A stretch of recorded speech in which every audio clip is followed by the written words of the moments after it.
Comment vous, qui avez eu à travailler un moment avec Kabila, analysez-vous le silence de ce chef de l'État qui n'ose pas la voix pour demander, par exemple, aux troupes rwandaises de partir, alors qu'il a fait pour l'EAC? D'après les renseignements que nous recevons de la part de nos compatriotes qui l'ont vu à Goma et à Bukavu, sa sécurité est assurée par des militaires rwandais, par les agresseurs. Alors, cette alchimie-là, elle nous donne un peu le tournis.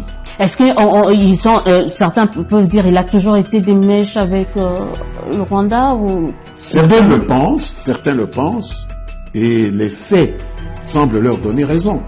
On parlait du dialogue. Est-ce que ce n'est pas le moment? Mais le dialogue, il est permanent, madame. Avec qui? Nous sommes en train de dialoguer. Ce n'est pas un quidam qui va venir pour nous imposer un dialogue parce qu'il a ses entrées chez celui qui nous agresse. Et il n'est pas question de tabula rasa, de remettre... Nous n'accepterons jamais que quelqu'un vienne faire tabula rasa de la volonté exprimée par les Congolais. Est-ce qu'il n'est pas temps qu'on puisse s'asseoir pour justement parler de ces questions, même pas de FDLR, qui doivent être éliminées, ou d'être éliminés, mais des Banyamulenge. Il faut qu'on arrive à déterminer une bonne fois pour toutes, sont Congolais, sont-ils Congolais, ne le sont-ils pas? À qui revient-il la charge de s'occuper des problèmes des Banyamulenge qui sont Congolais, sinon au président de la République démocratique du Congo? Quel jour a-t-on confié à un président d'un pays étranger qu'est le Rwanda la responsabilité de s'occuper de résoudre les problèmes des Banyamulenge qui sont des Congolais? Mais pourquoi ils sont si stigmatisés ici? Stigmatisés, c'est-à-dire selon certains, donnez-moi un exemple. On entend qu'ils sont stigmatisés, qu'ils sont braqués. Ici, il n'y a pas de Banyamulenge dans le gouvernement. La problématique par la question de Patrice Emery Lumumba sous le prisme de sport. Un constat que vous avez fait récemment lors de match RDC-Algérie.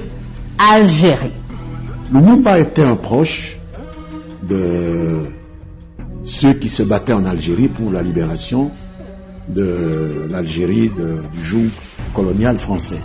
Donc ça m'a étonné qu'un Algérien ignore cela. Peut-être la jeunesse.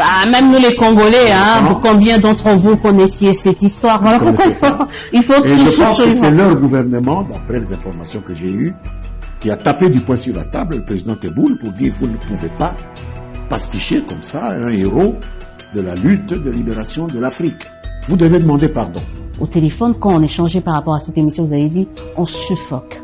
On est au Kinshasa. Mais il faut décentraliser la gestion de la ville. Moi, j'ai eu à prendre contact avec des bourgmestres qui vous disent qu'ils n'ont même pas la possibilité de gérer même les petites recettes qu'ils font dans des marchés municipaux. Mais l'hôtel de ville va vous dire que... Mais l'hôtel de ville vous dira que c'est le gouvernement central aussi. Non. Et donc, nous vivons dans une des villes les moins vivables d'Afrique, alors qu'elle aurait pu être la ville la plus agréable, avec une population aussi avenante, aussi accueillante que les Quinois. Un peu d'ordre ne ferait pas de mal.